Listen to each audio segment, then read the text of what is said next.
Call money వ్యవహారంలో అధికార పక్షాన్ని ఇరుకుని పెడదామనుకున్న ప్రతిపక్షం చివరికి అధికార పార్టీ వ్యూహంలో చిక్కుకుంది. మొదటి 2 రోజులు కాల్మనీ వ్యవహారంపైనే చర్చ జరగాలని పట్టుబట్టింది వైసీపీ. అయితే చర్చ మొదలయ్యాక ప్రభుత్వాన్ని ఇబ్బంది పెట్టడం అలా ఉంచితే ఎమ్మెల్యే రోజా ఎపిసోడ్తో మిగతావన్నీ పక్కన పెట్టేసింది. వైసీపీ ఎమ్మెల్యే రోజా చేసిన వ్యాఖ్యలు తనను బాగా ఇబ్బంది పెట్టాయని అసెంబ్లీలో ఎమ్మెల్యే అనిత కన్నీరు పెట్టుకున్నారు. కాల్మనీపై చర్చ జరుగుతున్న సందర్భంలో వైసీపీ ఎమ్మెల్యే రోజా తనను అవమానించే రీతిలో మాట్లాడారన్నారు అనిత. తనకే సరైన న్యాయం జరగకపోతే ఇంకా ప్రజలకు ఎలాంటి న్యాయం జరుగుతుందన్నారు. తనకు న్యాయం చేయాలని స్పీకర్ను కోరారు అనిత. నేను ఒక మహిళల సంగతి కూడా మర్చిపోయి ఆవిడ మాట్లాడిన మాటలు ఈ రోజుకి నాకు చాలా బాధాకరంగా ఉన్నాయి అధ్యక్ష. ఈరోజు నేను భర్తను వదిలేసాను అన్న పదం ఉపయోగించారు అధ్యక్ష. ఆవిడ భర్తను ఏ మహిళ కూడా కావాలని తన భర్తను వదులుకోదు అధ్యక్ష. దానికి సంబంధించిన 1,00,000 కారణాలు ఉంటాయి.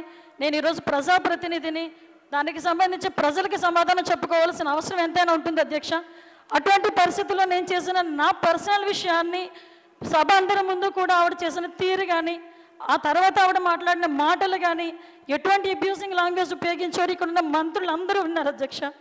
నేను ఒక దళిత మహిళను అధ్యక్ష. నేను ఈరోజు న్యాయం చేయమని అడగడానికి నేను ఈరోజు 0 అవర్ల సమయం తీసుకున్నాను అధ్యక్ష. దీనికి సంబంధించి మీరు ఎటువంటి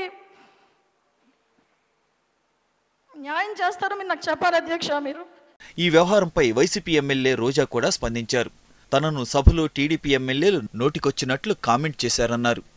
ఆ తర్వాతే తాను కొన్ని వ్యాఖ్యలు చేయాల్సి వచ్చిందన్నారు రోజా. మహిళా ఎమ్మెల్యే అని కూడా చూడకుండా అనవసర కామెంట్స్ చేశారన్నారు.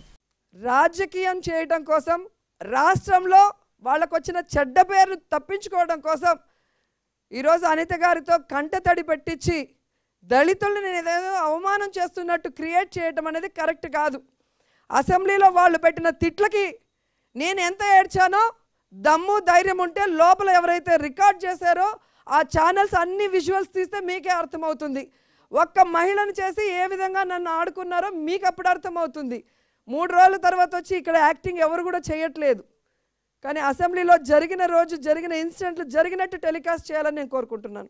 ఇప్పటికే రోజాపై ఏడాది పాటు సస్పెన్షన్ వేటుపడింది. అనిత వ్యవహారంలో రోజాపై కఠిన చర్యలు తీసుకోవాలని టీడీపీ నేతలు డిమాండ్ చేస్తున్నారు.